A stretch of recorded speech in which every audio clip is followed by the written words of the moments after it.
আসসালামু আলাইকুম। বেগুন দিয়ে রুই মাছের ঝোল খায়নি এমন কেউ নেই। বিশেষ করে শীতে যে বেগুনটা পাওয়া যায় সেই বেগুন দিয়ে আলু দিয়ে রুই মাছের ঝোল করলে স্বাদটা অতুলনীয় হয়। তো প্রথমেই একটি কড়াইতে তেল গরম করে নিয়েছি এবং এতে পেঁয়াজ ও রসুন কুচি দিয়েছি। আপনারা চাইলে ব্লেন্ড করেও দিতে পারেন। যতক্ষণ না পেঁয়াজের কালারটা একটু ব্রাউন টাইপের আসবে ততক্ষণ পেঁয়াজ এবং রসুন কুচি একসাথে ভেজে নিব। তারপর এতে অ্যাড করব হাফ চামচ আদা বাটা, হাফ চামচ জিরা বাটা। চেষ্টা করবেন জিরা বাটা দিতে, এতে ভালো একটা ফ্লেভার আসে। তারপর একে একে সব মশলাগুলো দিয়ে দেব। স্বাদ মতো লবণ, 1 চামচের মতো হলুদ গুঁড়ো, হাফ চামচের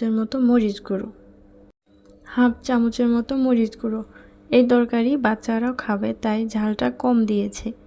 আপনারা ঝাল বেশি খেতে চাইলে 1 চামচের মতো দিতে পারেন। তারপর খুব ভালোভাবে মশলাগুলো কষিয়ে নিব যতক্ষণ না তেলটা উঠে আসবে ততক্ষণ। মশলা কষানোর মধ্যেই কিন্তু তরকারির আসল স্বাদ লুকিয়ে থাকে।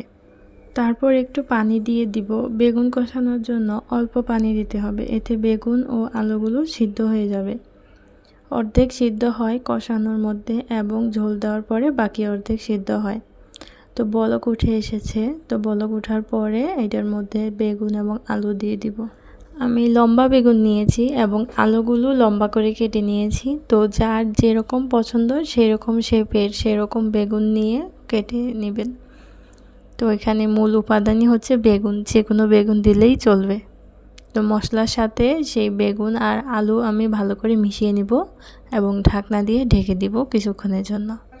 একটু পর পর নেড়ে দিতে হবে, ততক্ষণ নাড়বো যতক্ষণ না পানিটা পুরোপুরি শুকিয়ে যায়। পানিটা শুকানোর পাশাপাশি সবজিটা মশলার সাথে খুব ভালোভাবে মিশে যাবে, এতে তরকারির স্বাদটা অতুলনীয় হয়। এই পর্যায়ে একটু পরপরই ঘন ঘন নাড়তে হবে, কারণ পানিটা প্রায় শুকিয়ে গিয়েছে এবং এখন আর ঢাকনা দেওয়ার কোনো প্রয়োজন নেই।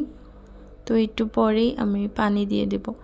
এখানে হাফ কেজিরও কম বেগুন আছে এবং আলু মনে হয় 100 গ্রামের মতো। তো তার জন্য আমি এখানে 2 কাপ পরিমাণ পানি দিয়ে দিলাম। অনেকে অ্যালার্জির জন্য বেগুন খেতে চায় না, কিন্তু বেগুন অনেক সুস্বাদু এবং অনেক পুষ্টিকরও বটে। তো এইভাবে একদিন রান্না করে দেখবেন কেমন হয়। পানিটাও আমি 10 মিনিটের মতো জাল করে নিয়েছি এবং তেলটাও ভাসা ভাসা হয়ে গেছে। তো এই পর্যায়ে আমি মাছ দিয়ে দেব। এখানে আমি 4 পিস রুই মাছ ভাজি করে নিয়েছি। চেষ্টা করবেন মাছটা ভাজি করে দিতে, এতে তরকারির স্বাদ আরও দ্বিগুণ বেড়ে যায়। তরকারির স্বাদ বাড়াতে চাইলে অবশ্যই অল্প আঁচে রান্না করতে হবে এবং খুবই ধৈর্য সহকারে রান্না করতে হবে। রান্নায় যদি ভালো